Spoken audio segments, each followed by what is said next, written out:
नमस्कार, मी सुनील. आपण पाहतात आवाज इंडिया मराठी. आता एक नजर टाकूयात महत्त्वाच्या घडामोडींवर. महामानव डॉक्टर बाबासाहेब आंबेडकर यांचा आज 69वा महापरिनिर्वाण दिन आहे. या निमित्तानं दादरच्या चैत्यभूमीवर लाखो अन्वयांचा जनसागर उसळला आहे. देशभरातून लोक मुंबईत आले आहेत. आपल्या उद्धारकर्त्याला अभिवादन करण्यासाठी भीम अन्वयाची नव्हे तर प्रत्येक जाती धर्माचे लोक या ठिकाणी आले आहेत.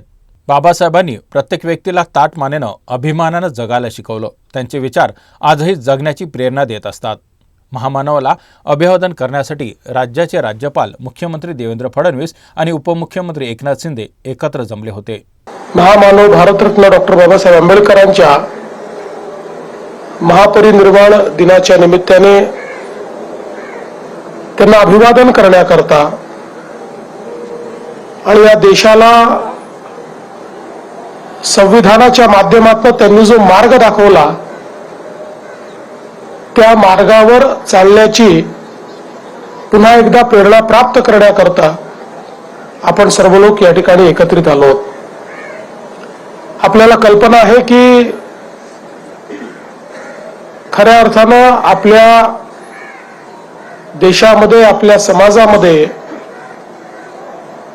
एक प्रचंड मोठी विषमता तयार झाली होती आणि या विषमतेने आपल्याच समाजातील अनेक लोकांना मानव म्हणून जगण्याचा अधिकार हा हिरावून घेतला होता. आणि अशा परिस्थितीमध्ये समाजामध्ये मोठी जागृती आणून एक समतायुक्त अशा प्रकारचा समाज तयार झाला पाहिजे या भावनेतनं या विषमतेलाच आपली शक्ती बनवून भारतरत्न डॉक्टर बाबासाहेब आंबेडकरांनी ज्ञान संपादित केलं आणि त्या ज्ञानाच्या आधारावर समाजामध्ये समतेचं रोपण केलं, समाज जागृत केला आणि स्वतंत्र भारतामध्ये एक असं संविधान आपल्याला दिलं. नागपूरमध्ये 8 डिसेंबरपासून सुरू होणाऱ्या हिवाळी अधिवेशनाची तयारी आता अंतिम टप्प्यात आली आहे. यावर्षी अधिवेशन फक्त एका आठवड्यासाठी आयोजित असल्यामुळे सर्वांचं लक्ष यावर लागलं आहे. 8 डिसेंबरपासून नागपूरमध्ये 33 पेक्षा जास्त मोर्चे धडकण्याची शक्यता आहे. अधिवेशनाच्या पहिल्या दिवशी 5 मोर्चे विधानभवनावर धडकणार आहेत. उद्धव ठाकरे 11 आणि 12 डिसेंबर रोजी नागपूरमधील अधिवेशनाला उपस्थित राहतील आणि आमदारांसोबत बैठकही घेणार आहेत. शिक्षकांनी राज्य सरकारकडून सकारात्मक निर्णय न झाल्यास नागपूर हिवाळी अधिवेशनावर देखील मोर्चा काढण्याचा इशारा दिला आहे. दरम्यान शेतकऱ्यांचा कापूस, धान, सोयाबीन आणि कांद्यासंबंधी प्रलंबित प्रश्नावर चर्चा होणं अपेक्षित होतं. परंतु 7 दिवसाच्या अधिवेशनात या मुद्द्यांवर संपूर्ण विचार न झाल्याचा आरोप अनिल देशमुख यांनी केला आहे. नागपूर करारानुसार अधिवेशन 3 आठवड्याचं चालायला होतं, परंतु सरकारने 1.5 महिन्याच्या अधिवेशनाऐवजी फक्त 7 दिवसांचं ठरवलं आहे, अशी टीका त्यांनी केली आहे. इंडिगो एअरलाइन्सच्या सेवेत आलेल्या तांत्रिक आणि ऑपरेशनल अडचणीमुळे पुणे, मुंबई, कोलकाता आणि दिल्ली या प्रमुख विमानतळावर प्रवाशांना मोठ्या प्रमाणात गैरसोय झाली आहे. फ्लाईट उशिरा सुटणं, रद्द होणं आणि वेळापत्रकात झालेल्या अनियमिततेचा मोठा फटका हजारो प्रवाशांना बसला आहे. या परिस्थितीची केंद्र सरकारने गंभीर दखल घेतली असून DGCAच्या FDTL संबंधी जारी केलेल्या आदेशांना तात्काळ स्थगिती देण्यात आली आहे. केंद्रीय राज्यमंत्री मुरलीधर मोहोळ यांनी याबाबत प्रतिक्रिया देताना इंडिगोच्या कार्यपद्धती उच्चस्तरीय चौकशी सुरू होणार असल्याची माहिती दिली आहे.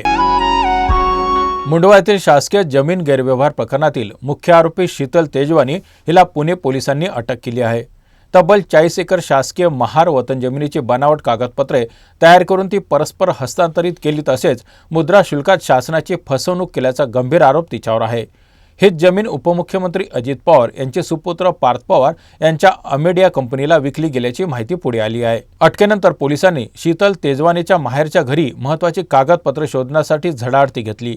या तपासातून मिळणाऱ्या दस्तऐवजांच्या आधारे या जमीन व्यवहारातील मोठा गैरव्यवहार उघडकीस येण्याची शक्यता व्यक्त केली जात आहे. मुंबई उपनगर रेल्वेवरील ट्रान्स हार्बर मार्गावर प्रवाशांची वाढती मागणी लक्षात घेऊन मध्य रेल्वेने मोठे बदल केले आहेत. नेरूळ, बेलापूर, उरण मार्गावर लोकल फेऱ्यांची संख्या वाढवण्यात येणार असून या मार्गावर 2 नवीन अत्याधुनिक रेल्वे स्थानकही प्रवाशांसाठी उघडली जात आहेत. मुख्यमंत्री देवेंद्र फडणवीस यांनी केंद्र सरकारकडे विविध मागण्या केल्या होत्या आणि त्यातील काही मान्य करण्यात आल्या आहेत। यानुसार बेलापूर उरण मार्गावर एकूण 10 अतिरिक्त लोकल फेऱ्या सुरू केल्या जात आहेत। नेरू उरण नेरू मार्गावर 4 आणि बेलापूर उरण बेलापूर मार्गावर 6 फेऱ्या धावणार आहेत। यामुळे प्रवाशांना सुविधा वाढणार आणि सध्याच्या 2 गाड्यांमधील अंतर कमी होणार आहे। टीम इंडिया विरुद्ध दक्षिण आफ्रिका यांच्यात आज तिसरा आणि अंतिम एकदिवसीय सामन्यात चुरस पाहायला मिळणार आहे। मालिका 1-1 बरोबरीत आहे, त्यामुळे दोन्ही संघांमध्ये सामन्यासह मालिका विजयासाठी रस्सीखेच असणार आहे। या सामन्यात विराट कोहली याच्याकडे चाहत्यांचं लक्ष असणार आहे। आता विराटने तिसऱ्या आणि मालिकेच्या दृष्टीने निर्णायक अशा सामन्यातही शतक करून भारताला विजयी करावं अशी चाहत्यांना आशा आहे।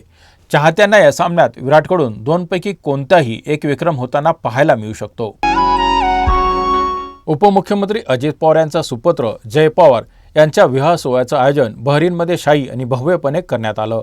खासदार सुप्रिया सुळे यांनी त्यातील काही व्हिडिओ आणि फोटो सोशल मीडियावर शेअर केले आहेत, ज्यात जय पवार यांच्या लग्नातील प्रमुख आकर्षण म्हणजे रोहित पवार यांचा सैराट चित्रपटातील प्रसिद्ध गाणं झिंगाटवर केलेला डान्स। व्हिडिओमध्ये अजित पवार देखील सैराट गाण्यावर नाचताना दिसत आहेत, ज्यामुळे या विवाह सोहळ्याला एक आनंदी आणि रंगीबेरंगी वातावरण पाहायला मिळालं। जय पवार यांची पत्नी ऋतुजा पाटील या साताऱ्याच्या पलटण येथील प्रसिद्ध व्यावसायिक प्रवीण पाटील यांच्या कन्या आहेत। पवार कुटुंबाने या विवाह सोहळ्यासाठी बहरीनमध्ये 4 दिवसाचं पारंपरिक आणि सांस्कृतिक कार्यक्रम आयोजित केलं होतं। रशियाचे राष्ट्राध्यक्ष व्लादिमीर पुतिन भारताच्या दौऱ्यावर आले आहेत। दोन्ही देशात अनेक व्यापारी आणि संरक्षण विषयक करार झाले आहेत। पंतप्रधान नरेंद्र मोदी यांनी पुतिन यांना काही भेटवस्तू दिल्या आहेत, ज्यात चांदीचा चहा सेट, चांदीचा घोडा, महाराष्ट्रातील हस्तनिर्मित चांदी घोडा देखील पंतप्रधान नरेंद्र मोदी यांनी पुतिन यांना गिफ्ट केला आहे। काश्मीरी केसर, संगमरवरी बुद्धिबळाचा संच, आग्रा येथील हस्तकारागिरीने तयार केलेला बुद्धिबळ संच, आसाममधील ब्लॅक टी आणि रशियन भाषेतील श्रीमद भगवद्गीता पंतप्रधान नरेंद्र मोदी यांनी पुतिन यांना भेट म्हणून दिली आहे। विशेष म्हणजे ही भगवद्गीता रशियन भाषेत भाषांतर केलेली प्रत आहे। या बातमीपत्रात इथेच थांबत आहोत। पाहत रहा आवाज इंडिया मराठी।